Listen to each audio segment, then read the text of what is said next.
السلام علیکم ورحمۃ اللہ وبرکاتہ نحمده ونصلی علی رسوله الکریم اما بعد فاعوذ باللہ من الشیطان الرجیم بسم اللہ الرحمن الرحیم رب اشرح لی صدری ویسر لی امری واحلل عقدۃ من لسانی یفقهوا قولی الحمد للہ الذی کفانی وآوانی وأطعمنی وسقانی والذی من علی فأفضل والذی اعطانی فاجزل الحمد للہ علی کل حال اللہم رب کل شیء وملیکہ والہ کل شیء اعوذ بک من النار۔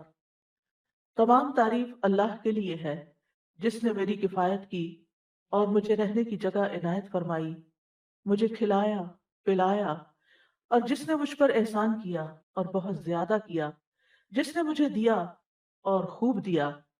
ہر حال میں اللہ ہی کی تعریف ہے۔ اے اللہ، اے ہر چیز کے رب اور اس کے مالک، اے ہر چیز کے معبود، میں آپ سے تیری پناہ چاہتا ہوں۔ اللہم صلی علی محمد وعلی آل محمد کما صلیت علی ابراہیم وعلی آل ابراہیم انک حمید مجید۔ اللہم بارک علی محمد وعلی آل محمد کما بارکت علی ابراہیم وعلی آل ابراہیم انک حمید مجید۔ آج ہم نعمتوں پر شکر گزاری کی دعاؤں کے بارے میں پڑھیں گے۔ اللہ تعالیٰ کا شکر ادا کرنا عبادت ہے جس کے ذریعے بندہ اپنے رب کا قرب حاصل کرتا ہے، اور عبادتوں کا مقصد بھی یہی ہے۔ یعنی ہم نماز کیوں پڑھتے ہیں، روزہ کیوں رکھتے ہیں، حج کیوں کرتے ہیں، قرآن مجید کیوں پڑھتے ہیں؟ تاکہ ہم اپنے رب کا قرب حاصل کر سکیں، اپنے رب کو راضی کر سکیں، اپنے رب کا شکر ادا کریں۔ تو جو شخص اللہ کا شکر ادا نہیں کرتا وہ حقیقت میں اللہ کی عبادت نہیں کر رہا۔ اللہ سبحانہ وتعالیٰ ہی اس بات کا مستحق ہے کہ اس کی تعریف کی جائے، اس کا شکر ادا کیا جائے، کیونکہ اسی نے ہمیں پیدا کیا، اسی نے ہمیں رزق دیا اور ہمیں طرح طرح کی نعمتیں عطا کی۔ وَمَا بِكُم مِّن نِّعْمَةٍ فَمِنَ اللَّهِ، اور تمہارے پاس جو بھی کوئی نعمت ہے وہ اللہ کی طرف سے ہے۔ تو ہر حال میں اللہ کی تعریف ہے، خوشحالی میں بھی اور تنگی میں بھی، آسانی میں بھی اور سختی میں بھی، ہر حال میں، صحت میں بھی اور بیماری میں بھی، ہر جگہ پر، اپنے گھر میں بھی اور گھر سے باہر بھی، ہر زمانے میں، ہمارے گزرے ہوئے زمانے میں بھی، حال میں بھی اور مستقبل میں۔ سب سے زیادہ تعریف اللہ ہی کی ہے، اس لیے کہ سب سے زیادہ احسانات اسی کے ہیں۔ جتنا اس نے ہمیں عطا کیا ہے، نوازا ہے، اتنا ہم پر کسی کا بھی احسان نہیں ہے۔ وَآتَاكُم مِّن كُلِّ مَا سَأَلْتُمُوهُ وَإِن تَعُدُّوا نِعْمَةَ اللَّهِ لَا تُحْصُوهَا، اور اس نے تمہیں ہر اس چیز میں سے دیا جو تم نے اس سے مانگی، اور اگر تم اللہ کی نعمت کو شمار کرنا چاہو شمار نہیں کر سکتے۔ ان الانسان لظلوم کفار، بلا شبہ انسان بڑا ظالم، بڑا ہی ناشکرا ہے۔ تو اللہ کے بندے دو طرح کے ہیں، ایک وہ جو اس کا شکر ادا کرتے ہیں، شکر گزار ہیں، اور دوسرے وہ جو ناشکرے ہیں۔ اللہ سبحانہ وتعالیٰ کے نزدیک شکر پسندیدہ ہے اور ناشکرا پن قابل نفرت چیز ہے، سخت ناپسندیدہ۔ شکر گزار بندے اللہ کے محبوب ہیں اور ناشکرے بندے اللہ کے مبغوض ہیں۔ اس سلسلے میں ہم سب سے پہلے قرآنی دعا پر غور کریں گے، اور وہ ہے حضرت سلیمان علیہ السلام کی دعا۔ سورۃ النمل میں اللہ تعالیٰ ارشاد فرماتے ہیں، تو اس کی بات سے وہ ہنستے ہوئے مسکرا دیا اور کہنے لگا، اے میرے رب، مجھے توفیق دے کہ میں تیری ان نعمتوں کا شکر ادا کروں جو تو نے مجھ پر اور میرے والدین پر انعام کی ہے، اور یہ کہ میں وہ نیک عمل کروں جس سے تو راضی ہو جائے، اور مجھے اپنی رحمت کے ساتھ نیک بندوں میں شامل کر لے، آمین۔ اس آیت میں سلیمان علیہ السلام کی خصوصی فضیلت کا ذکر کیا گیا ہے، جس میں وہ پوری تاریخ انسانی میں بالکل منفرد ہیں، کہ ان کی حکمرانی صرف انسانوں پر نہیں تھی بلکہ جنات، حیوانات، پرندے، حتیٰ کہ ہوا تک ان کی تابع فرمان تھی۔ ایک بار سلیمان علیہ السلام جنوں، انسانوں اور پرندوں پر مشتمل ایک لشکر لے کر ایک منظم فوج کے ساتھ روانہ ہوئے۔ راستے میں ان کا گزر ایک ایسی وادی پر ہوا جس میں چیونٹیاں رہتی تھی۔ تو ایک چیونٹی نے، جو چیونٹیوں کی سردار تھی، اس نے تمام چیونٹیوں کو مخاطب کر کے کہا، اے چیونٹیوں، دیکھو سلیمان اور اس کا لاؤ لشکر تمہارے سروں پہ پہنچ رہا ہے، لہٰذا جلد از جلد اپنے بلوں میں گھس جاؤ، ایسا نہ ہو کہ تم ان کے پاؤں کے نیچے پس جاؤ۔ تو سلیمان علیہ السلام چیونٹی کی اس بات پر ہنس پڑے، کیونکہ وہ چیونٹی کی صورتحال کو سمجھ چکی تھی کہ کیا ہونے والا ہے، اور چیونٹیوں کی احتیاط کی طرف رہنمائی اسی لیے وہ کر رہی تھی چیونٹی، تاکہ وہ اپنے آپ کو بچا سکے۔ تو اس کی اپنی قوم کے ساتھ خیر خواہی، اس چیز نے بھی سلیمان علیہ السلام کو خوش کر دیا، تو وہ فتبسم ضاحکا، مسکراتے ہوئے ہنس پڑے، یعنی بہت ہی خوش ہو گئے، اور اللہ سبحانہ تعالیٰ کی نعمت کو محسوس کرنے لگے کہ کس طرح اللہ تعالیٰ نے ان کو ان کی زبان سجا دی، ان کی آواز سنا دی۔ چیونٹی کی آواز کتنی ہوگی سوچئے، تو سلیمان علیہ السلام کی سماعت کتنی تیز ہوگی، اور پھر اس کی بات کو سمجھ جانا اور اس پر پھر ریاکٹ کرنا۔ حالانکہ پورا لشکر ساتھ تھا، کسی کو نہیں پتا چلا۔ جس بندے پہ اللہ نعمت کرے اور جس کو وہ سجا دے، جس کو وہ سکھا دے، یہ اللہ ہی کا فضل ہوتا ہے۔ تو اس موقع پر انہوں نے یہ دعا کی تھی کہ اے اللہ، مجھے اس نعمت کی شکر گزاری کرنے کی توفیق عطا فرما جو تو نے مجھے اور میرے والدین کو دی، اور یہ کہ میں نیک عمل کروں، یعنی شکر کیسے ادا کروں؟ نیک عمل کر کے، جس پر تو مجھ سے راضی ہو جائے، اور مجھے اپنی رحمت کے ساتھ جنت کی نعمتوں میں اپنے نیک بندوں کے ساتھ داخل کر لے۔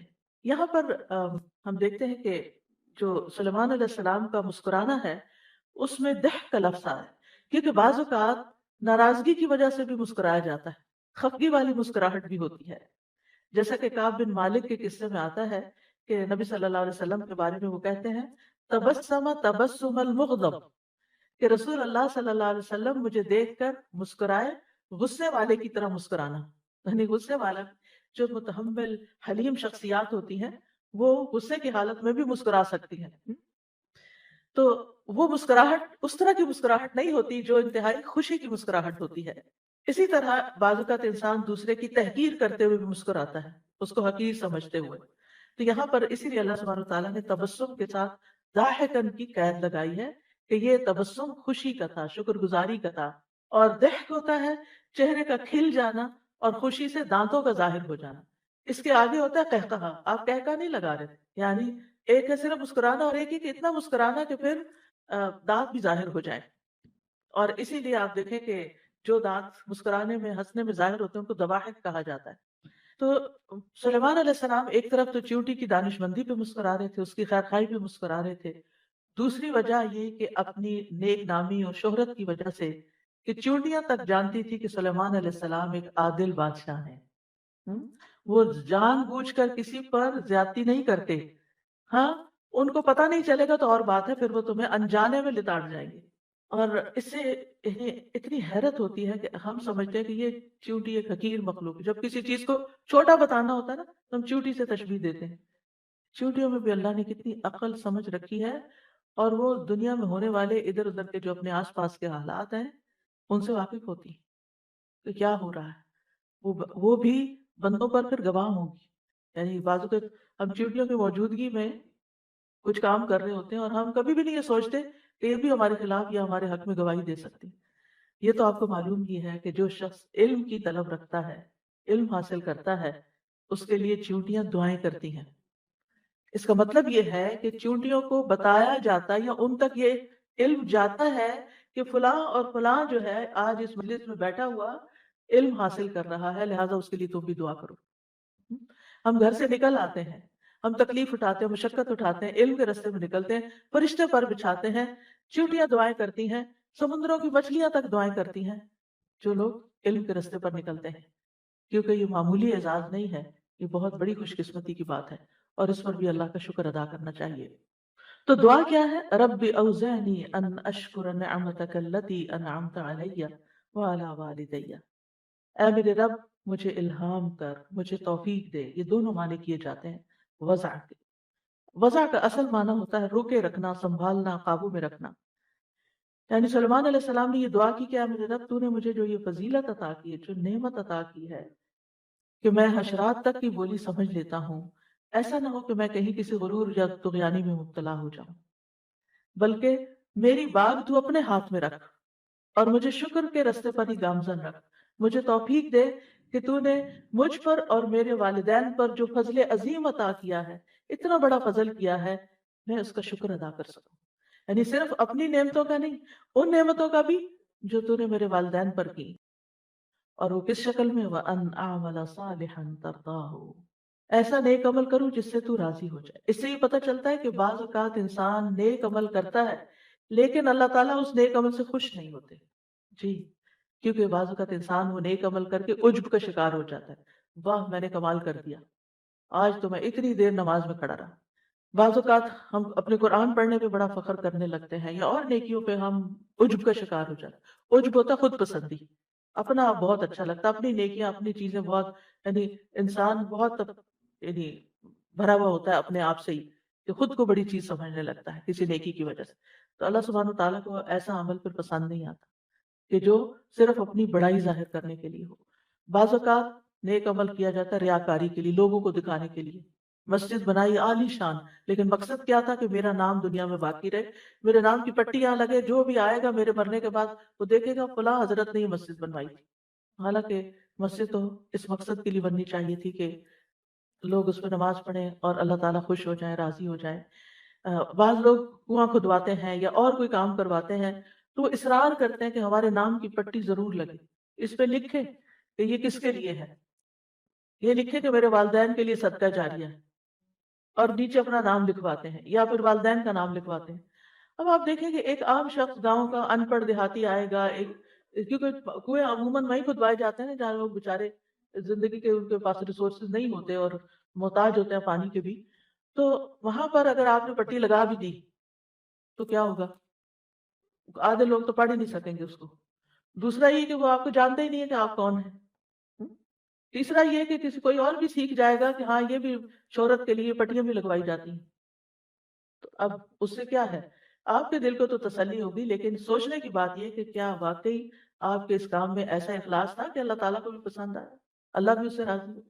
آپ نے اگر نیک نیتی سے ایک درخت لگا دیا ہے، کسی کو پتا نہیں کہ آپ نے لگایا ہے.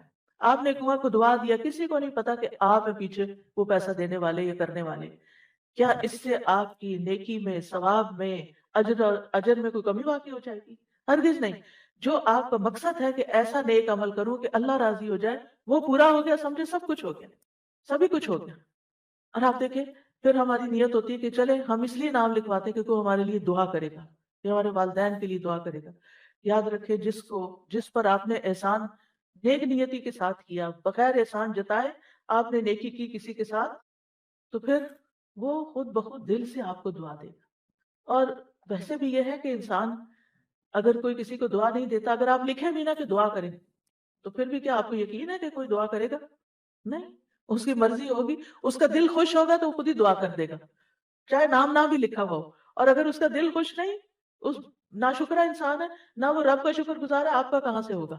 کیونکہ یہ شکر جو ہے یہ کسی کے احسان کے اعتراف کو کہتے ہیں، کہ اکنالج کرنا کہ ہاں واقعی اس نے مجھ پر کوئی احسان کیا ہے.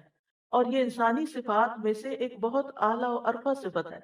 کسی شریف اور نوبل انسان کی بہت بڑی پہچان ہے کہ وہ دوسروں کے احسان کو مانتا ہے کہ کسی نے میرے لیے یہ انتظام کیا ہے یہاں پانی کا، میں شکر گزار ہوں اس کا، اللہ اس کو جزائے خیر دے. کسی نے میرے لیے اس چیز کا انتظام کیا، نہیں کسی بھی نعمت کا، کسی بھی کوئی بھی احسان جو کوئی بندہ کسی بندے پہ کرتا ہے. اور اللہ کی نعمتیں تو ہر طرف بکھری ہی پڑی ہیں. تو عموماً جو نعمتیں ہوتی ہیں وہ ان کا تعلق جو ہے اس کے دو پہلو ہوتے ہیں. ایک پہلو ہوتا ہے کہ اس کا تعلق اللہ سبحانہ تعالیٰ سے، یعنی وہ نعمت اللہ نے آپ کو دی. تو کوئی ایسی نعمت نہیں، ما بکم من نعمت فمن اللہ، کوئی نعمت ایسی نہیں جو اللہ کی طرف سے نہ ہو. دوسرا یہ کہ انسان سبب بنتا ہے آپ تک وہ نعمت لانے کا. مثال کے طور پر علم ایک نعمت ہے، اس وقت میں سبب بن گئی ہوں آپ تک نعمت پہنچانے کی. یہ ایک قریبی مثال سے بات سمجھا رہی ہوں. تو اسی طرح آپ میں سے کوئی یہاں پر آیا، کسی نے آپ کو گاڑی کی رائڈ دی اور یہاں پہنچا دیا، وہ سبب بن گیا یہاں تک آپ کو لانے کا. یہ روزمرہ کی چھوٹی چھوٹی مثالیں. تو ہماری زندگی میں ہر نعمت، ہر انعام، ہر فضل اللہ کی طرف سے ہے. اللہ سبحانہ تعالیٰ وہ نعمتیں ہمیں اسباب کے پردے میں دیتے ہیں. کبھی انسان سبب بنتے ہیں، کبھی کوئی اور چیز سبب بن جاتی ہے، کبھی بارش سبب بنتی ہے زمین سے سبزہ اگانے کا، کبھی ہوا سبب بنتی ہے بادل لانے کی یا لے جانے کی. تو بہت ساری چیزیں کار فرما ہیں اس کائنات کے اندر، جن میں یعنی کہ جو اللہ سبحانہ تعالیٰ کے حکم کے مطابق بندوں کے لیے رزق روزی کا، نعمتوں کا انتظام کر رہی ہیں. تو جب انسان اللہ سبحانہ تعالیٰ کی نسبت سے کوئی چیز کو دیکھتا ہے تو اس کو غور و فکر کرنا پڑتا ہے کہ کیا کیا نعمت ہے. ہاں، بندے کی طرف سے جب کوئی چیز ملتی ہے تو وہ سامنے ہوتی ہے نا، بندہ نظر آ رہا ہوتا ہے تو ہم اس کے شکر گزار ہو جاتے ہیں. تو بندے کے لیے ہمیں معترف ہونا پڑتا ہے بیسیکلی، کہ ہم اس کا اعتراف کریں کہ ہاں واقعی یہ ہمارے لیے سبب بنا ہے. اور اللہ سبحانہ تعالیٰ کی نسبت ہمیں غور و فکر کرنا پڑتا ہے کہ اچھا یہ بھی اللہ نے دیا، یہ بھی اللہ نے بنایا. یہ بھی آپ نے دیکھا ہوگا کہ آپ پانی پیتے چلے جاتے ہیں، آپ کھانا کھاتے چلے جاتے ہیں، آپ کو ایک دفعہ بھی خیال نہیں آتا یہ اللہ نے بنایا، کیونکہ آپ نے غور ہی نہیں کیا. بس آپ نے بس کھا لیا کھا لیا کھا لیا، پیاس لگی پانی پی لیا، غور نہیں کیا. تو اللہ سبحانہ تعالیٰ کی نعمتوں کا شکر ادا کرنے کے لیے انسان کو غور و فکر سے کام لینا پڑتا ہے، نعمتوں کو دیکھنا پڑتا ہے کہ نعمت کون کون سی نعمت ہے اور کس شکل میں. کیونکہ بعض نعمتیں ہمیں نظر آتی ہیں لیکن بعض ہمیں نظر نہیں آتی، مگر انہیں ویسے ہمیں پتا ہوتا ہے کہ وہ ہیں. اور بعض عوامل تو ایسے کام کر رہے ہوتے ہیں کہ ہمیں ان کا احساس اور ادراک تک نہیں کہ وہ بھی پیچھے کام کر رہی ہیں چیزیں، تو تب ہم تک یہ نعمت پہنچی ہے. تو بہرحال انسان کو اللہ سبحانہ تعالیٰ سے توفیق مانگتے رہنا چاہیے کہ اللہ تعالیٰ میں صرف نیک عمل نہ کرتا جاؤں بلکہ ایسے نیک عمل کروں کہ جن سے تو بھی راضی ہو. تیری رضا کے لیے میں یہ کام کر رہا ہوں، چاہے دین کا کام ہو چاہے دنیا کا کام ہو، کوئی بھی کام ہو، بس اللہ کی رضا کے لیے. اور یاد رکھے شکر میں رضا شامل ہوتی ہے، یعنی جب ہم اللہ کا شکر ادا کرتے ہیں تو اس کا مطلب ہے کہ ہم اللہ سے راضی ہیں. اس کو ہم مثال سے سمجھیں کہ جیسے اگر آپ کسی سے ناراض ہیں تو آپ اس کے سارے احسان بھول جاتے ہیں، آپ اس کا شکریہ کو نہیں ادا کرتے. یعنی آپ کے دل میں خیال بھی ہونا کہ اس نے میرے ساتھ اچھا کیا، لیکن آپ کے اوپر اس وقت چھایا ہوتا کہ اس نے میرے ساتھ کیا برا کیا، لہٰذا اس کے اندر شکر گزاری نہیں ہوتی. تو جو بندہ اللہ سے راضی نہیں ہوتا کچھ تکلیفوں کی وجہ سے، کچھ زندگی میں پریشانیوں کی وجہ سے، وہ شکر گزار نہیں ہو سکتا. تو شکر کے لیے رضا بھی چاہیے ہوتی ہے. ایسے اعمال، ایسے اقوال کی توفیق دے کہ جنہیں تو پسند کر لے، تیری پسند کے ہوں. وَأَدْخِلْنِي بِرَحْمَتِكَ فِي عِبَادِكَ الصَّالِحِينَ، اور مجھے اپنی رحمت کی وجہ سے، اپنی رحمت کے ساتھ نیک بندوں میں شامل کر لے. اس سے سلیمان علیہ السلام کی کتنی عاجزی بھی نظر آتی ہے کہ اتنا کچھ ہوتے ہوئے وہ نبی ہیں اللہ کے، اور وہ کہتے ہیں مجھے صالحین کے ساتھ، صالحین میں شامل کر لیں. جیسے یوسف علیہ السلام نے کہا تھا وَأَلْحِقْنِي بِالصَّالِحِينَ. تو انسان جیسا خود ہوتا ہے نا ویسا ہی اس کو ماحول پسند ہوتا ہے، ویسی ہی مجلسیں پسند ہوتی ہیں، ویسے ہی لوگ اچھے لگتے ہیں. اگر آپ خود نیک ہیں تو پھر آپ کے اندر نیکوں کی محبت ہوگی، نیکی کی محبت بھی ہوگی، اور نیک کام کرنے والے بھی آپ کو اچھے لگیں گے، چاہے وہ کوئی بھی ہو، کسی رنگ، کسی نسل، کسی علاقے کے بھی ہوں. وہ دور سے آپ کو انسپائر کریں گے یہ کتنے اچھے لوگ ہیں، اور پھر آپ کے اندر ایک خواہش پیدا ہوگی کہ میں کبھی ان سے مل سکوں. آپ دیکھیں نا، جو جس سے محبت کرتا ہے اسے ملنے کی خواہش بھی رکھتا ہے. جو لوگ کسی ایکٹر کو، کسی سیلیبریٹی کو، اس کو پسند کرتے ہیں، ان کی زندگی میں کیا بڑی خواہش ہوتی ہے کہ ہم کبھی اس سے ملیں. لیکن جو بندہ خود نیک ہوتا ہے، نیکی سے محبت کرتا ہے، اس کی خواہش کیا ہوتی ہے کہ اللہ مجھے نیک لوگوں سے ملا دے کہ میں ان سے کچھ انسپریشن لوں، کچھ ان سے سیکھوں، میں بھی ان جیسا بن جاؤں. اسی لیے عربی میں ایک شعر ہے نا، احب الصالحین ولست منہم، میں صالحین سے محبت کرتا ہوں لیکن میں ان میں سے ہوں نہیں، یعنی میں اپنے آپ کو نیک سمجھتا نہیں. لعل اللہ یرزقنی صلاحا، شاید اللہ مجھے بھی نیکی کی توفیق دے دے. یعنی ان کی محبت کی وجہ سے اللہ تعالیٰ میرے اندر بھی نیکی کا شوق پیدا کر دے. کیونکہ انسان کے لیے جہاں ایک طرف علم ضروری ہوتا ہے وہاں دوسری طرف صحبت صالح ضروری ہوتی ہے، تاکہ انسان اگر شکر گزار بندوں کے بیچ میں رہتا ہے تو آٹومیٹیکلی آپ کو بھی خیال آئے گا. مثلا کھانے کی ٹیبل پر اگر کسی ایک نے بھی کھانا کھا کے الحمدللہ کہا تو آپ کی بھی یاد دہانی ہو جائے گی، اوہ میں نے تو کہا ہی نہیں، مجھے بھی کہنا ہے، میں بھی اللہ کا شکر ادا کروں. اور اگر کسی نے بھی نہیں کہا نا تو آپ بھی ایسے ہی اٹھ جائیں گے، آپ بھی بھول جائیں گے. تو نیک لوگوں میں ہونے کا فائدہ یہ ہوتا ہے کہ جب انسان ان کو اچھے کام کرتے دیکھتا ہے تو انسان کے دل میں پھر نیکی کی خواہش پیدا ہو جاتی. نیکی کرنا آسان بھی ہو جاتی. تو ایک طرف علم حاصل کرنا خوش قسمتی کی علامت ہے، دوسری طرف اس علم کو عمل میں ڈالنے کے لیے اچھا ماحول اور اچھی کمپنی کا ہونا بہت ضروری ہے. تو اس لیے بہت ہی جامع دعا ہے، اس دعا کو بھی ہمیں اپنی روزمرہ کی دعاؤں میں شامل کر لینا چاہیے. اس دعا کی اہمیت کا اندازہ اس بات سے لگائیں کہ اللہ سبحانہ وتعالیٰ نے اس دعا کو 2 بار قرآن مجید میں ذکر کیا. ایک تو یہاں پر سورۃ النمل میں، اور دوسرے ایک اور سورۃ الاحقاف میں، جہاں صالحین یہ دعا مانگتے ہیں. اور سب صالح اور حقیقی معنوں میں جو نیک بندے ہوتے ہیں ان کے اندر اعتراف بھی ہوتا ہے دوسروں کے احسانات کا، خصوصاً اللہ تعالیٰ کے احسانات کا، اور اس پر وہ شکر بھی ادا کرتے رہتے ہیں. اور پھر آپ دیکھیے کہ اللہ سبحانہ تعالیٰ کے بعد سب سے زیادہ شکر گزاری کے حقدار ہمارے والدین ہوتے ہیں، جس کا ذکر دوسری جگہ کی دعا میں، سورۃ الاحقاف کی دعا میں آتا ہے کہ اور پھر آپ دیکھیں یہاں پر بھی ان اشکر نعمتک التی انعمت علی وعلی والدی، اللہ میں اپنی طرف سے اور اپنے والدین کی طرف سے بھی، اور جو نعمتیں ان کو ملی ان کا بھی شکر ادا کروں. یعنی اس سے یہ پتہ چلتا ہے کہ انسان جب کوئی نیکی کرتا ہے تو اس میں اگر وہ اپنے والدین کو شامل کر لیتا ہے، اس نیکی میں والدین کو شامل کر لیتا ہے، یا والدین کی طرف سے بھی نیکی کرتا ہے، تو یہ بہت بڑے اعزاز کی بات ہوتی ہے. تو یہ بہت نیک نور علی نور ہے.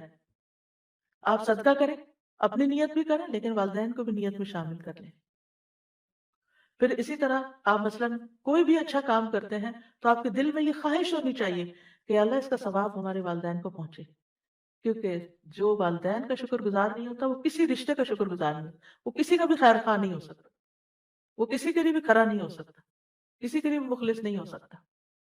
تو اس لیے اگر مثلاً آپ اپنے ہسبینڈ کو دیکھتے ہیں کہ وہ اپنے والدین کے حقوق ادا نہیں کرتے اور ساری توجہ آپ پر یا آپ کے بچوں پر کرتے ہیں، اور آپ سمجھتے ہیں آپ بڑے خوش قسمت ہیں، یاد رکھیے یہ خوش قسمتی کی علامت نہیں ہے. اگر وہ دھیان نہیں کرتے تو ایک اچھی بیوی ہونے کی حیثیت سے آپ کو توجہ دلانی چاہیے. مثلاً رمضان کا مہینہ ہے، آپ اپنے ہسبینڈ کو توجہ دلائیں کہ آپ اپنے والدین کے لیے کچھ کریں اس مہینے میں. یعنی ویسے تو ہر مہینے ہی کرنا چاہیے، ہر روز ہی کرنا چاہیے، لیکن خصوصاً رمضان میں ہمارے صدقات بڑھ جاتے ہیں، ہماری دعائیں بڑھ جاتی ہیں، ہماری نیکیاں بڑھ جاتی ہیں، تو ان میں ان کو بھی ساتھ شریک، تو ان نیکیوں میں ان کو بھی ساتھ شریک کرنا چاہیے، ان کی طرف بھی دھیان رکھنا چاہیے، جو زندہ ہوں، جو فوت ہو چکے ہوں. اور پھر یہ ہے کہ جو بھی نیکی کریں خالص اللہ کی خاطر کریں، کیونکہ اللہ تعالیٰ صرف اس عمل سے ہی راضی ہوتا ہے جو اس کے لیے کیا جاتا ہے.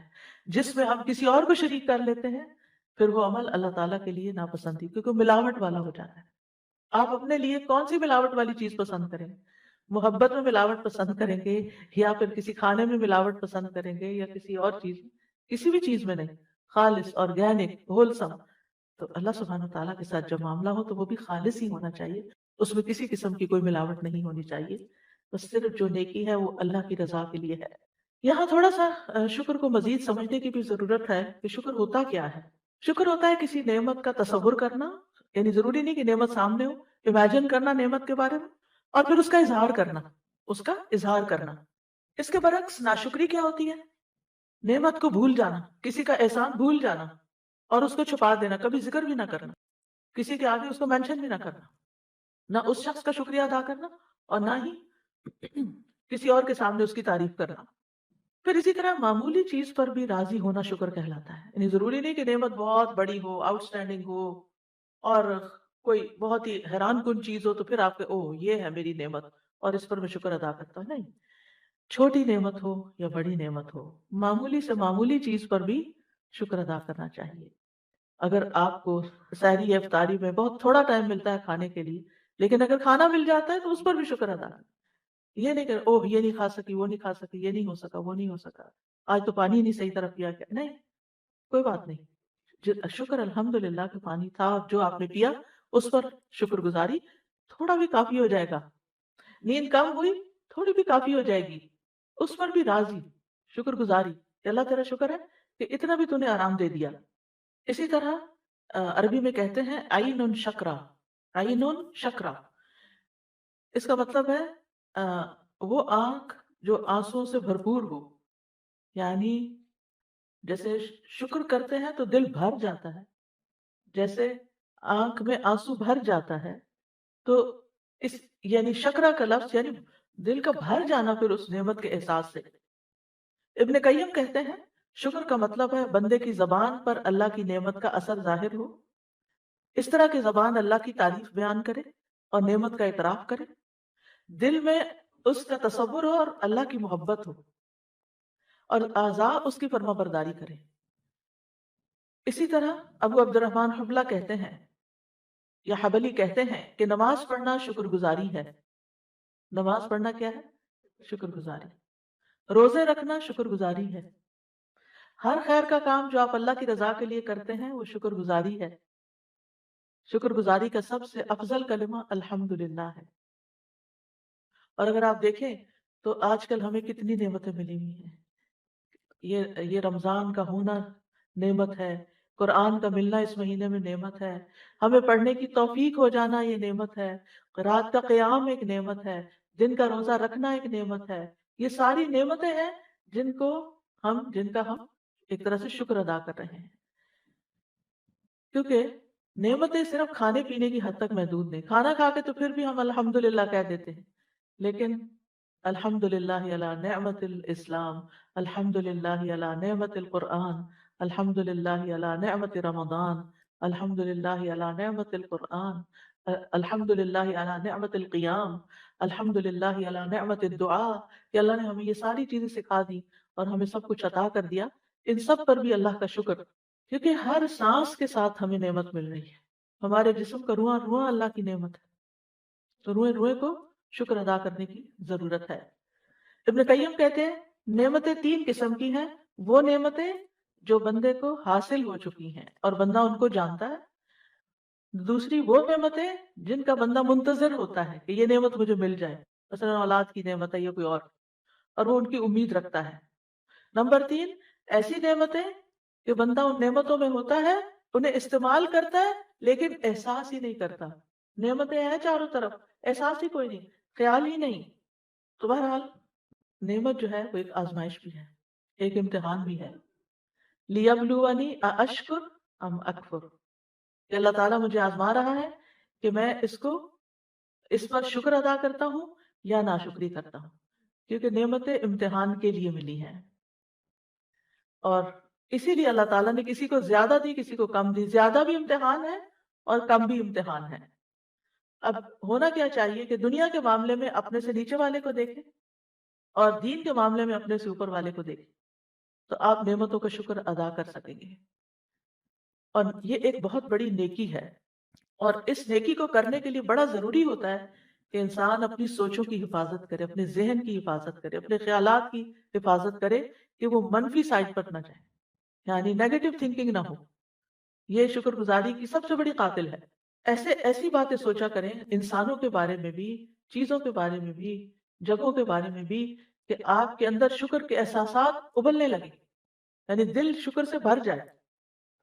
اب آپ دیکھیے کہ دل کی نا کچھ غذائیں ہیں، جیسے ایمان ہے، علم ہے، تقوی ہے، اسی طرح شکر بھی ہے۔ سوچئے جس دل میں ہر روز شکر آئے گا وہ کیسے اداس رہے گا، کیونکہ اس کے پاس تو خوش ہونے کے لیے کوئی نہ کوئی احساس اور خیال اندر موجود ہے، اسے تو کوئی نعمت نظر آ رہی ہے اور اسے دیکھ دیکھ کے خوش ہو رہا ہے۔ مثلا اولاد نعمت ہوتی ہے نا، چھوٹے چھوٹے معصوم بچے، لیکن اگر آپ کے اوپر کوئی پریشانی ہوتی ہے تو آپ کیا کرتے ہیں؟ ان کی طرف دیکھتے بھی نہیں، وہ آپ کو بلا رہے ہیں، وہ اپنی معصوم باتیں کر رہے ہیں، آپ کے کان ہی بند ہیں، آپ کی آنکھیں نہیں دیکھ رہی، آپ کا دل محسوس ہی نہیں کر رہا کچھ۔ یہ ناشکری ہے۔ اس نعمت کو دیکھیں، جس لمحے آپ نعمت کو پہچاننے لگیں گے آپ کے دل میں شکر آنے لگے گا، اور جو جو شکر آتا جائے گا آپ کی پریشانیاں اور وریز اور تکلیفیں اور دکھ اور دل کے غم اور اداسیاں اور ڈپریشن وہ باہر نکلنے لگے گا۔ شکر سب سے بڑا علاج ہے ڈپریشن کا، لیکن اس کے لیے اپنی سوچ کو درست کرنے کی ضرورت ہوتی ہے۔ اور یاد رکھیے اللہ کی نعمتوں پر شکر ادا کرنا فرض ہے، اور یہ وہی ادا کرتا ہے جو ان کی قدردانی کرتا ہو، جو ان کو دیکھ سکتا ہو، جو ان کو سن سکتا ہو، جو انہیں محسوس کر سکتا ہو۔ ہمارے لیے سب سے بڑی نعمت اسلام ہے، دین ہے۔ الیوم اکملت لکم دینکم واتممت علیکم نعمتی ورضیت لکم الاسلام دینا۔ آج کے دن میں نے تمہارا دین تمہارے لیے مکمل کر دیا اور تم پر اپنی نعمت پوری کر دی، اور تمہارے لیے اسلام کو بطور دین پسند کر لیا۔ یہ بہت بڑی نعمت ہے کہ اللہ نے ہمیں مکمل دین دیا ہے جو زندگی کے ہر معاملے میں ہماری رہنمائی کرتا ہے۔ اگر آپ قرآن مجید کو غور سے پڑھنا شروع کر دیں، سننا شروع کر دیں تو حیرت ہوتی ہے۔ یعنی آج کل الحمدللہ عام دنوں سے کچھ نسبتاً زیادہ سننے کا موقع مل رہا ہے۔ میری عادت ہے کہ میں صبح اٹھتے ہی سب سے پہلے قرآن کی تلاوت کا بٹن آن کر دیتی ہوں، باقی کام پھر بعد میں۔ تو وہ ساتھ ساتھ اور اتنا سکون کا وقت ہوتا ہے، سحری کا وقت سکوت کا، کہ اس میں تلاوت سننا اور آیات کے اوپر غور کرنا، اور کبھی کسی جہد سے اور کبھی کسی، ایک عجب دل کو سرور دیتا ہے۔ دوسری طرف قیام رات کو، یعنی رات کو سونے سے پہلے قیام، اور قیام میں بھی بعض آیات اس طرح سٹرک کرتی ہیں کہ حیرانی ہوتی ہے، اچھا یہ بات بھی قرآن میں لکھی، حالانکہ بیسیوں بار تو کہہ سکتے ہیں، سینکڑوں نہیں کہہ سکتے شاید، لیکن بیسیوں بار تو ہم ان آیات کو پڑھ ہی چکے ہوتے ہیں، لیکن اس وقت سمجھ ہی نہیں آتی ہم کیا پڑھ رہے ہیں۔ تو ماحول کے بدلنے سے، وقت کی تبدیلی سے ہماری سوچ میں تبدیلی واقع ہو جاتی ہے، ہمارے اینگل بدل جاتے ہیں، اور اسی طرح قرآن کا فہم اور سمجھ بھی بدلتا جاتا ہے، اور اس سے انسان کے اندر ایک عجب طرح کی لذت اور ایک سرور انسان کو نصیب ہوتا ہے۔ اور پھر جب آپ اپنی ڈیلی تلاوت کرتے ہیں تو اس میں بھی آپ دیکھیے کہ آ، چونکہ آپ روزے سے ہوتے ہیں نا، تو جب خالی پیٹ ہوتا ہے نا، تو پھر آپ کا ذہن زیادہ بہتر کام کر رہا ہوتا ہے، توجہ پھر آپ کی اس طرف ہو جاتی ہے، اور آپ کو غور و فکر کا زیادہ موقع مل جاتا ہے۔ تو بہرحال قرآن و سنت کی جو تعلیمات ہیں وہ بھی ہمارے لیے نعمت ہے، اگر ہم ان سے تعلق قائم رکھیں، ان کو سمجھیں کہ قرآن کیا کہہ رہا ہے۔ ہم نے زندگی میں اتنی کتابیں پڑھ ڈالی، ہمیں نہ پتا ہو کہ قرآن کیا کہتا ہے، یہ کتنی محرومی کی بات ہے، پھر دنیا میں بھی محرومی، آخرت میں بھی محرومی۔ تو یہ تعلیمات نعمت ہے۔ اللہ تعالیٰ فرماتے ہیں وَاذْكُرُوا نِعْمَةَ اللَّهِ عَلَيْكُمْ وَمَا أَنزَلَ عَلَيْكُمْ مِنَ الْكِتَابِ وَالْحِكْمَةِ، اللہ کے اس احسان کو یاد رکھو جو اس نے تم پر کیا ہے اور جو تم پر کتاب و حکمت نازل کی ہے، اس احسان کو یاد رکھو، یہ نعمت ہے، اس پر شکر ادا کرو۔ پھر رسول کا بھیجا جانا نعمت ہے۔ لَقَدْ مَنَّ اللَّهُ عَلَى الْمُؤْمِنِينَ إِذْ بَعَثَ فِيهِمْ رَسُولًا مِّنْ أَنفُسِهِمْ، بلا شبہ اللہ نے مومنوں پر بہت بڑا احسان کیا ہے کہ ان کے درمیان انہی میں سے ایک رسول مبعوث فرمایا ہے۔ پھر دین کی آسانیاں نعمت ہے کہ ہم مختلف اوقات میں جیسے وضو نہیں کر سکتے تو تیمم کر سکتے ہیں، روزہ اگر رمضان میں نہیں رکھ سکتے تو رمضان کے بعد رکھ سکتے ہیں، اور اسی طرح ہر معاملے میں ہمیں الدین یسر، آسانی والا دین دیا گیا ہے۔ اور جہاں اللہ سبحانہ وتعالیٰ سورۃ المائدہ کی آیت نمبر 6 میں جنابت کی حالت میں غسل کا حکم دیتے ہیں، اور پھر یہ کہ اگر پانی نہ پاؤ تو مٹی کے سے تیمم کر لو، تو آخر میں اللہ تعالیٰ فرماتے ہیں اللہ نہیں چاہتا کہ تم پر کوئی تنگی کرے، لیکن وہ چاہتا ہے کہ تمہیں پاک کرے، اور تاکہ تم پر اپنی نعمت پوری کرے، تاکہ تم شکر ادا کرو۔ یعنی ان ساری نعمتوں پر بھی جو رخصتیں ہیں، جو دین کی رخصتیں ہیں، ان پر بھی شکر ادا کرنا ہے۔ پھر ہماری زندگی ایک نعمت ہے، بعض لوگ اس کی قدر نہیں کرتے، ماں باپ کو بلیم کرتے ہیں کیوں پیدا کیا تھا ہمیں، کس قدر ناشکر پن کی بات ہے۔ یعنی ہمیں زندگی کی بھی قدر کرنی چاہیے۔ اللہ تعالیٰ فرماتے ہیں وَهُوَ الَّذِي أَحْيَاكُمْ ثُمَّ يُمِيتُكُمْ ثُمَّ يُحْيِيكُمْ إِنَّ الْإِنسَانَ لَكَفُورٌ، وہی تو ہے جس نے تمہیں زندگی دی، پھر تمہیں موت دے گا، پھر تمہیں زندہ کرے گا۔ یعنی یہ زندگی آخری نہیں ہے، اصل زندگی کل شروع ہوگی۔ بے شک انسان یقیناً بڑا ہی ناشکرا ہے، یعنی زندگی کی نعمت پر بھی قدر نہیں کرتا، اور خاص طور پر وہ لوگ جو سوئسائڈ کرنے کی کوشش کرتے رہتے ہیں، کہ وہ اپنی زندگی کو ختم کرنا چاہتے ہیں۔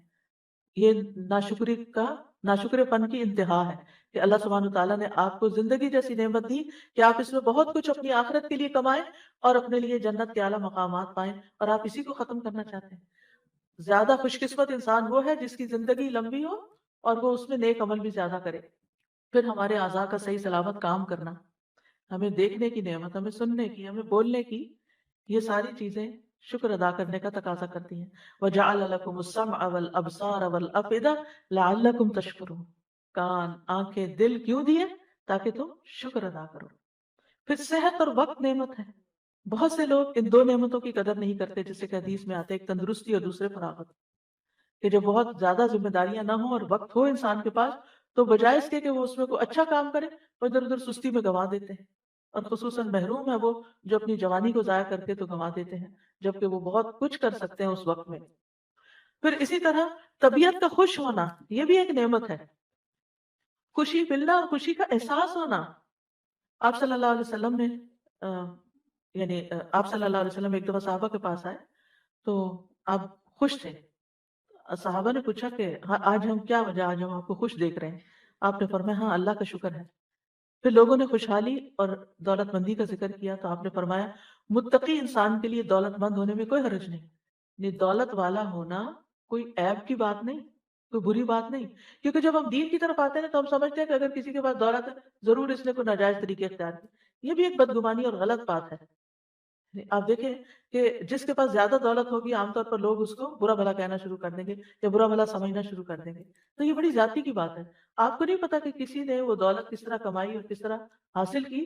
اللہ سبحانہ وتعالیٰ جس طرح جس کو چاہے عطا کرے۔ حضرت عبد الرحمن بن عوف وہ مدینہ آئے، چند ہی دنوں میں دولت مند ہو گئے، جبکہ بہت سے اور بھی ساتھی ان کے آئے تھے۔ وہ کہتے ہیں جو اینٹ اٹھاتا ہوں میرے لیے سونا اگلتی ہے، یعنی مفہوم اس کا محاورے تھا نا کہ میرے لیے اس میں سے خیر نکل آتی ہے، مال نکل آتا ہے، جو بھی جس کام میں بھی ہاتھ ڈالتا ہوں۔ تو آپ نے دیکھا ہوگا کہ کچھ لوگ تھوڑی سی محنت کرتے ہیں اور وہ کہاں سے کہاں پہنچ جاتے ہیں، اور کچھ لوگ بہت محنت کرتے ہیں کیونکہ یہ اللہ نے مقدر کیا رزق۔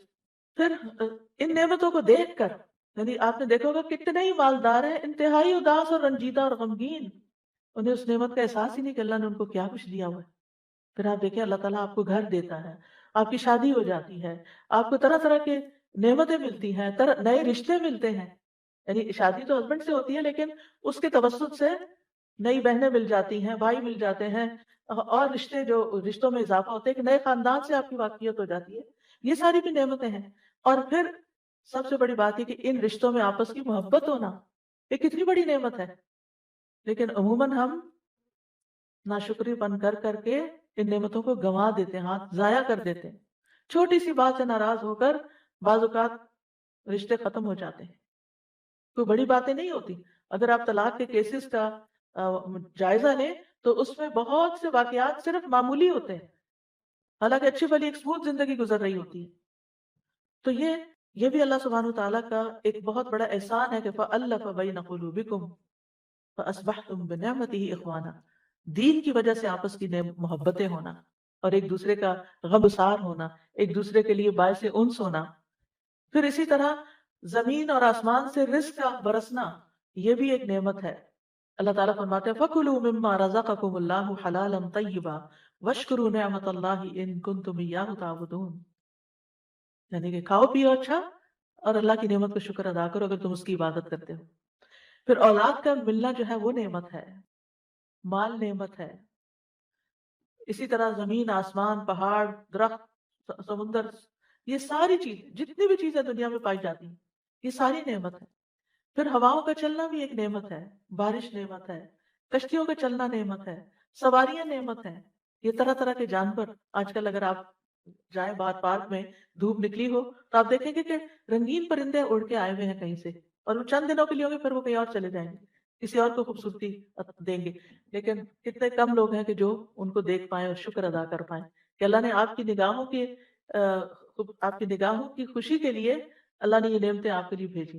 پھر ان پرندوں کی چہچہاہٹ وہ کتنا خوبصورت، یعنی دل کے اندر کیسی خوشی پیدا کرتی ہے، لیکن کتنے لوگ ہیں جو ان کو سننے والے ہوں اور سن کر اپریشیٹ بھی کرنے والے ہوں۔ پھر کھانے پینے کی جتنی بھی نعمتیں ہیں، اور آج کل ماشاءاللہ ہر مومن کے رزق میں رمضان کی برکت سے اضافہ ہو جاتا ہے، یہ ساری نعمتیں، یہ بھی کھانے پینے کی چیزیں نعمتیں ہیں۔ پھر لباس نعمت ہے، اللہ سبحانہ وتعالیٰ نے اس کا خاص طور پر قرآن مجید میں ذکر کیا۔ پھر اسی طرح مختلف رنگ نعمتیں ہیں، چیزوں کے اندر کلرز کا ہونا نعمتیں ہیں، اور اسی طرح ان نعمتوں کے استعمال کرنے کے باوجود ہمارے گناہوں پر اللہ کی پردہ پوشی بھی نعمت ہے۔ وہ ہم پر احسان کرتا ہے اور ہم اس کی ناشکری کرتے ہیں، ہم اس کی عبادت بھی مرضی ہوتی ہے جتنی ہوتی ہے جیسے ہوتی ہے کرتے ہیں۔ وَأَسْبَغَ عَلَيْكُمْ نِعَمَهُ ظَاهِرَةً وَبَاطِنَةً، اس نے تم پر اپنی ظاہری اور باطنی نعمتیں تمام کر دی ہیں، لیکن پھر بھی ہم شکر گزار نہیں ہوتے۔ اور پھر آپ دیکھیں کہ ان نعمتوں کی یاد دہانی بھی ایک نعمت ہے، چاہے وہ کسی لیکچر میں ہو، چاہے وہ کسی بھی انسان کے ذریعے ہو۔ ابن قیم کہتے ہیں اللہ کی باریک ترین نعمتوں میں سے ایک نعمت ہے جو اکثر ذہن میں نہیں آتی، کہ ایک شخص اپنا دروازہ بند کر لیتا ہے اور اللہ اس کے پاس ایسے لوگ بھیج دیتا ہے جو اس کا دروازہ کھٹکھٹاتے ہیں، وہ اس سے کچھ کھانا مانگتے ہیں تاکہ اس کو بتائیں کہ اللہ نے اس کو یہ نعمت دے رکھی ہے۔ اب یقین کریں کہ جب مجھ سے کوئی علم کا سوال کرتا ہے میرا دل خوش ہو جاتا ہے، کیوں؟ کہ مجھے اس نعمت کا احساس ہوتا ہے کہ اللہ نے مجھے یہ نعمت دی کہ میں کسی شخص کے کام آ سکوں۔ لیکن عام طور پر ہم نے دروازہ بند کیا اور کوئی کھٹکھٹا دے تو پھر ہمارا ریاکشن کیا ہوتا ہے؟ ہم یہ تھوڑی سوچتے کہ ہمارے پاس یہ نعمت تھی تو ہم دینے کے قابل ہوئے، ہم تو احسان جتانا شروع کر دیتے، یعنی شکر کی طرف خیال نہیں جاتا۔ تو یہ شکر ادا کرنا ایک پورا شخصیت کا ایک حصہ ہوتا ہے. دو طرح کے لوگ ہوتے ہیں، ایک معترف اور غیر معترف. معترف وہ ہوتے ہیں جو اعتراف کرتے ہیں، اکنالج کرتے ہیں، ہے میرے پاس، ہے میرے پاس. اور دوسرے بولتے ہیں کچھ بھی نہیں میرے پاس، کچھ نہیں، کچھ نہیں. ایک خوشحال ہے اور دوسرا بدحال ہے. یہ بدحالی اپنی سوچ کا نتیجہ ہے، ورنہ اگر گننے لگے وَإِن تَعُدُّوا نِعْمَتَ اللَّهِ لَا تُحْصُوهَا، اللہ کی نعمتوں کو گننا شروع کر دو، گن ہی نہیں سکتے، ان گنت نعمتیں ہیں. اب شکر ادا کرنا کس کے فائدے کے لیے؟ اپنے فائدے کے لیے. اور دوسرا یہ کہ اللہ تعالیٰ کو بہت پسند ہے. ان تشکروا یرضہ لکم، اگر تم شکر ادا کرو وہ تمہارے لیے پسند کرتا ہے. اللہ تعالیٰ کا اپنا نام شاکر ہے، قدردان ہے. بندوں کی عبادت کا جو نیک کام کرتے ہیں ان کا اعتراف کرتا ہے. انہ غفور شکور، شکور اللہ تعالیٰ کی صفت ہے. مطلب یہ ہے کہ اللہ تعالیٰ بندوں کی چھوٹی سی بھی شکر گزاری پر، عبادت پر بڑا اجر عطا کر دیتا ہے. اللہ تعالیٰ راضی ہو جاتا ہے. مثلا بندہ اگر پانی کا ایک گھونٹ پی کر الحمدللہ کہتا ہے، اللہ تعالیٰ اس بندے سے خوش ہو جاتا ہے. اللہ تعالیٰ کو خوش کرنے کے لیے کوئی پہاڑ توڑنے کی ضرورت نہیں ہے. بیٹھے بیٹھے، لیٹے لیٹے، خاموشی سے صرف سوچ میں نعمت کو یاد کر کے شکر ادا کرے. منہ سے بھی اگر کچھ نہیں بولا، صرف دل احساس سے بھر گیا، اللہ اس سے بھی راضی ہو گیا. اور پھر یہ کہ نہ صرف یہ کہ وہ نیکی کی قدر کرتا ہے، بلکہ ان نیکیوں پر بعض اوقات لامحدود نعمتیں عطا کرتا ہے. اور پھر ملائے اعلیٰ میں، فرشتوں کی سردار فرشتوں کی مجلس میں ایسے بندوں کا ذکر کرتا ہے، ان کی تعریف کرتا ہے. ایک کام پر 10 گنا، 100 گنا، 700 گنا، انگنت گنا بدلہ عطا کرتا ہے. پھر بھی ہم شکر نہیں کریں گے. یعنی وہ تھوڑے اعمال کی بھی قدردانی کرتا ہے. ایک شخص کہیں راستے میں جا رہا تھا تو کانٹوں بھری ایک ٹہنی دیکھی اس نے، تو اس نے رک کے اس ٹہنی کو اٹھا کے سائڈ پہ کر دیا. اللہ تعالیٰ نے اس کی اس نیکی کی بھی قدر کی اور اس کو بخش دیا، اس کے گناہ بخش دیے. کسی بندوں کا احساس ہے کہ دوسروں کو تکلیف نہ ہو، یہ جاتے جاتے رک گیا اور رک کے اس نے کانٹے ہٹا دیے راستے سے. اتنا قدردان ہے اللہ تعالیٰ. پھر اس کے بعد آپ دیکھیں کہ انبیاء علیہ السلام بھی سارے کے سارے شکر گزار تھے. ان کے اندر شکر گزاری کی کیفیت تھی. ابراہیم علیہ السلام کے بارے میں آتا ہے شاکرا لانعمہ، وہ اللہ کی نعمتوں پر بڑے شکر گزار تھے. نبی صلی اللہ علیہ وسلم بڑے شکر گزار تھے. رات کو جب قیام کرتے اور آپ کی پنڈلیاں پھول جاتی، آج کل آپ سب کو احساس ہوگا کہ کچھ نہ کچھ تو پاؤں سب کے سوج ہی جاتے ہیں، تو پاؤں میں تھکاوٹ ہو جاتی، پاؤں درد کرنے لگتے ہیں لمبے قیام سے، جہاں خاص طور پر لمبی تراویحیں ہوتی ہیں. تو اس میں آپ دیکھیں کہ نبی صلی اللہ علیہ وسلم کے تو روز کا معمول تھا. ہم تو صرف رمضان میں قیام کرتے ہیں، تراویح پڑھتے ہیں. نبی صلی اللہ علیہ وسلم تو عام دنوں میں لمبا قیام کرتے تھے اور آپ کے پاؤں پھول جاتے تھے. تو جب آپ سے کہا گیا کہ آپ کیوں اپنے آپ کو اتنا تھکاتے ہیں، تو آپ نے فرمایا افلا اکون عبدا شکورا، کیا میں اللہ کا شکر گزار بندہ نہیں بنوں؟ پھر اسی طرح ملائکہ بڑے شکر گزار ہیں. جبریل علیہ السلام بھی بہت شکر گزار ہیں. جبریل علیہ السلام نے معراج کی رات نبی صلی اللہ علیہ وسلم کو جب دودھ اور شراب پیش کی تو آپ نے دودھ لیا، تو اس پر انہوں نے کہا الحمدللہ الذی ہداک للفطرہ، کہ اللہ کا شکر ہے جس نے فطرت کی طرف آپ کی رہنمائی کی. پھر آپ دیکھیں کہ ساری کائنات جو تسبیح کرتی ہے وہ بھی ایک طرح سے اللہ تعالیٰ کا شکر ادا کر رہی ہے. اور اسی طرح وَلَهُ الْحَمْدُ فِي السَّمَاوَاتِ، اللہ کی تعریف ہوتی ہے آسمانوں میں، والارض اور زمین میں. یہ کون کرتا ہے؟ یہ ساری مخلوق کر رہی ہے. وَعَشِيًّا وَحِينَ تُظْهِرُونَ، اور پچھلے پہر اور جب تم ظہر کے وقت میں داخل ہوتے اس وقت بھی. پھر قرآن مجید میں ہمیں عبادت کے ساتھ شکر ادا کرنے کا حکم دیا گیا ہے. وَعْبُدُوهُ وَاشْكُرُوا لَهُ إِلَيْهِ تُرْجَعُونَ. ابن قیم کہتے ہیں دین کی بنیاد دو قاعدوں پر ہے، ذکر اور شکر.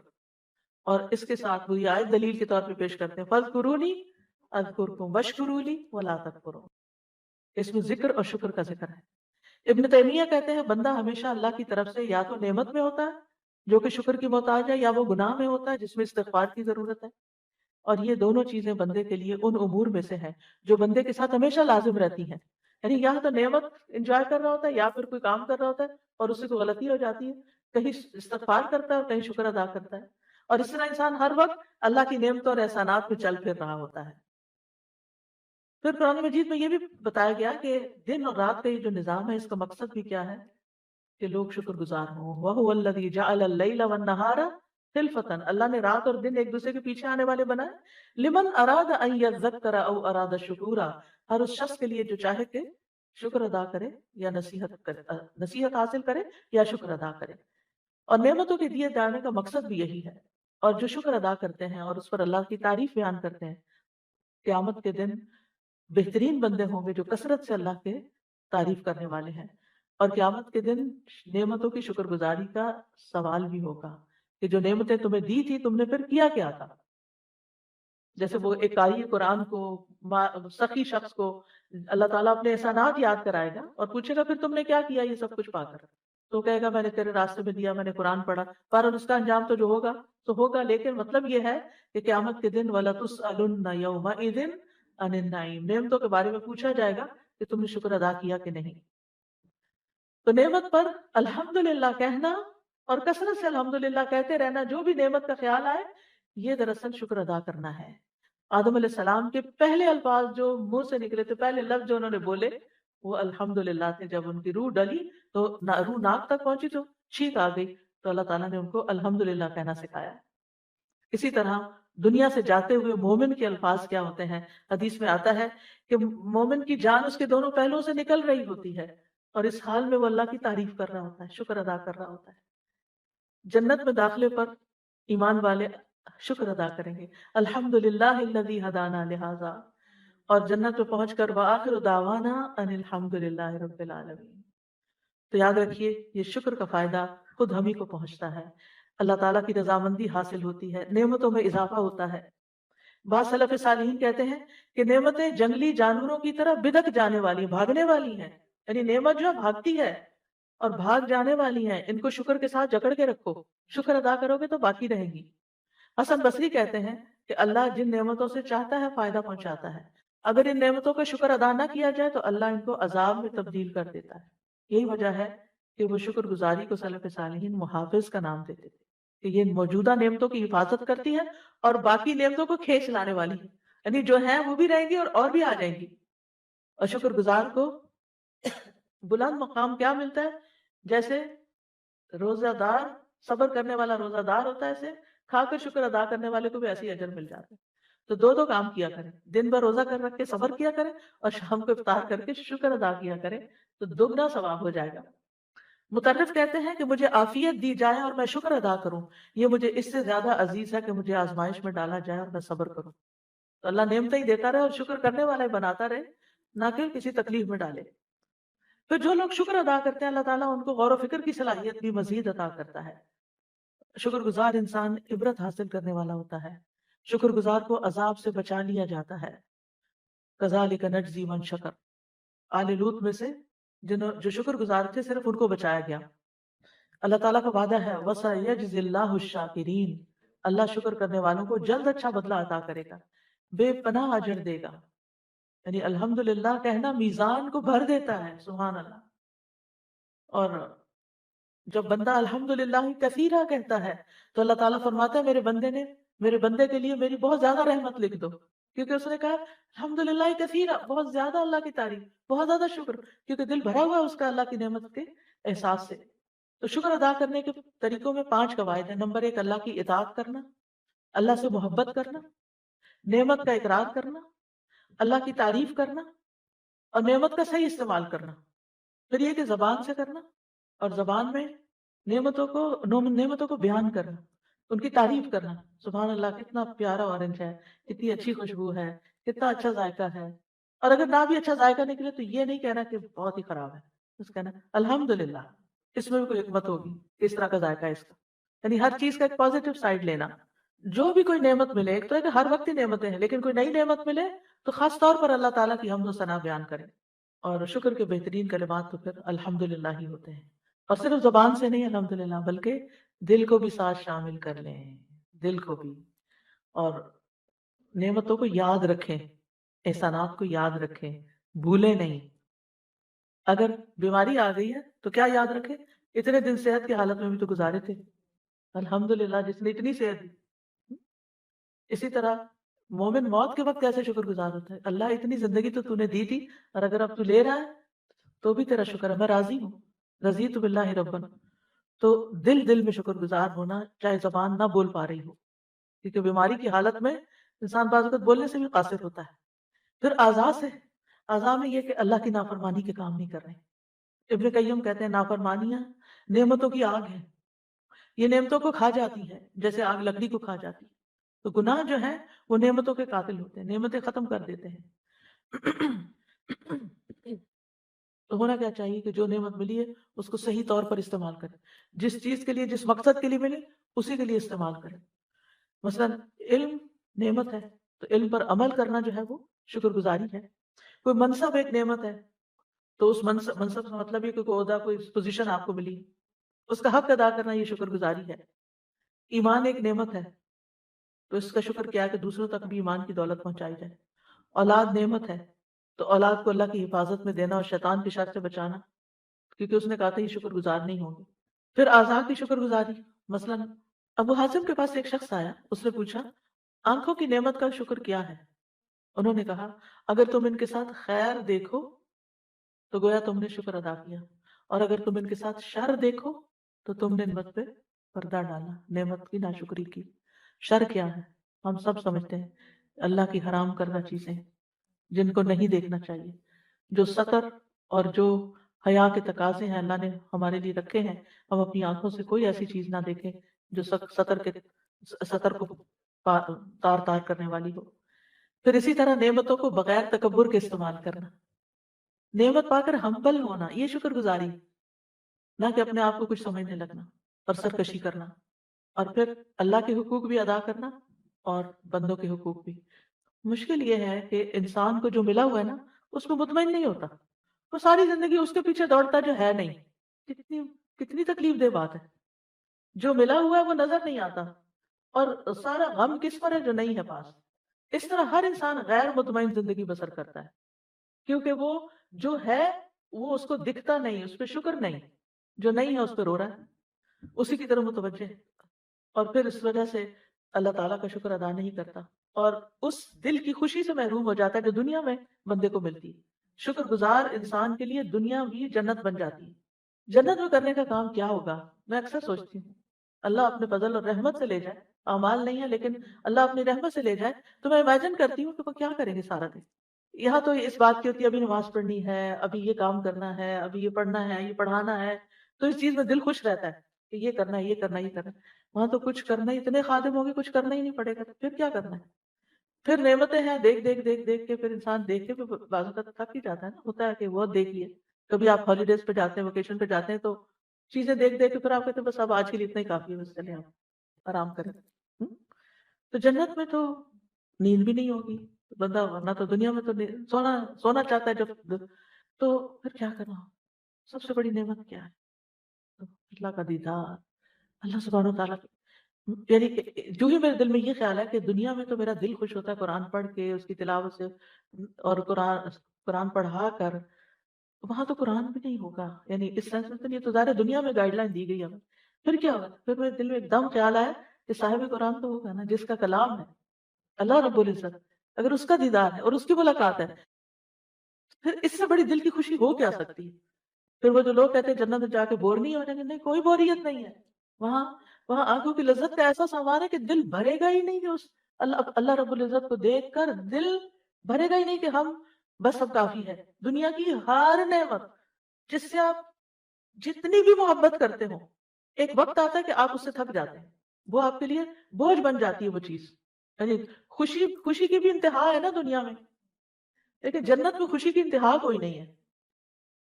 خوشی ہے تو خوشی ہے، خوشی ہی خوشی ہے، کیونکہ جس رب نے پیدا کیا، جس کو اس دنیا میں پہچانا، جس کی عبادت کی، جس کا کلام پڑھا، اور جس کی ملاقات کی امید رکھتے ہیں، جب وہ مل گیا ہر چیز مل گئی۔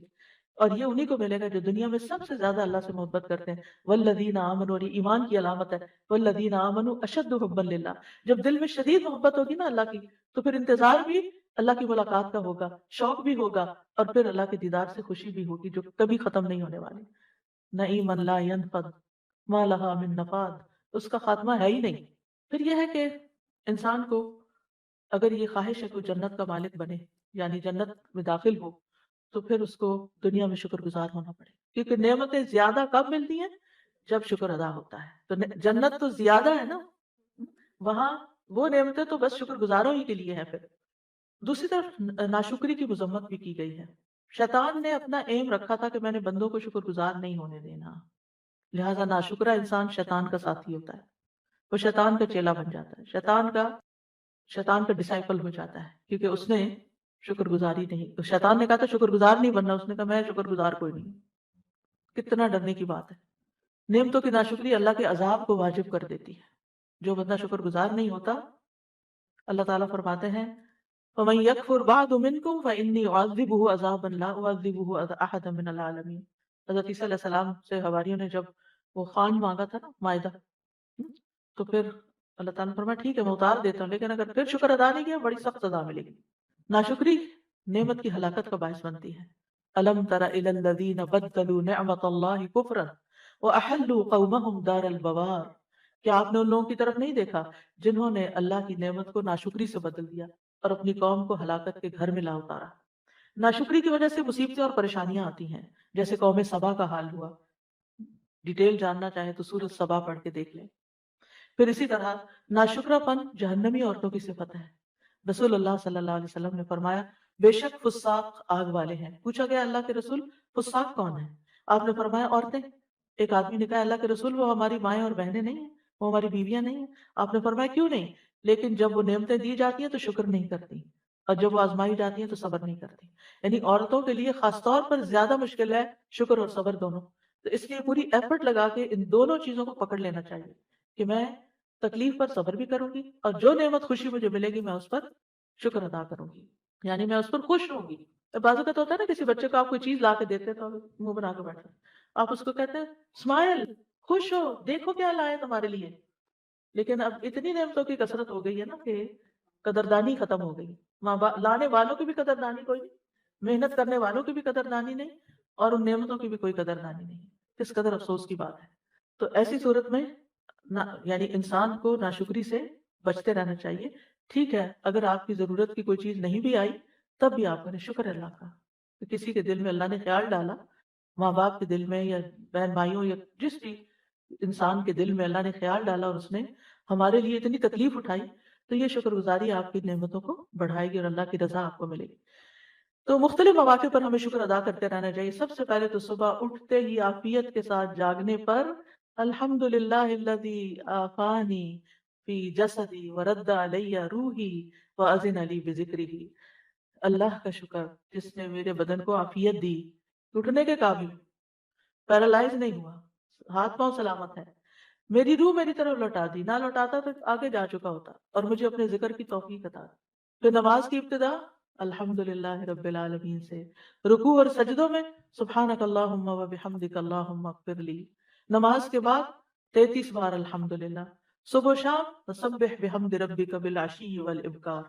صبح شام الحمدللہ پڑھنا، تسبیح پڑھنا، سبحان اللہ و بحمدہ. ہر گھونٹ اور ہر لمحے الحمدللہ، یعنی ہر لقمے اور ہر گھونٹ پر الحمدللہ.